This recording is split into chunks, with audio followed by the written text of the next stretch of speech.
আজকে বাগানবাড়িতে মাংস ভাত হচ্ছে, তো সবাই এসেছে আজকে আমাদের ক্লাবের ছেলেমেয়েরা, বাইরেও আছে আবার ভিতরে দেখাচ্ছি তোমাদের। আর ভিতরে সবাই মাংস ভাত খাওয়ার জন্য এসেছে।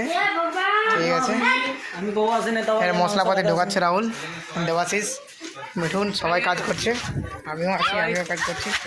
ওখানে সবাই আছে, তারাও কাজ করছে। এখানে সীমায় নতুন মেয়ে এখানকার, বুধু এখানে জল ভরছে, খাবার জল। বুধু একবার দেখা দাও মুখটা। এখানে দাদা ভাই মশলাগুলো ঢোকা, দাদা ভাই ওখানে বসে আছে। বাবা মাংস বানাচ্ছে, মাংস দেখাচ্ছি আজকে মাংস, আজকের মাংস। এখানে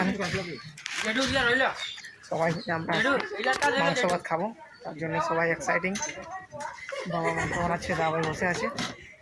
এটা আমাদের ক্লাব সব সব। এখানে আজকে মাংস ভাত খাওয়া হবে। দুজন কাজ করছে এখানে, হাই করে কর এরকম আছে এখানে। ঠিক আছে।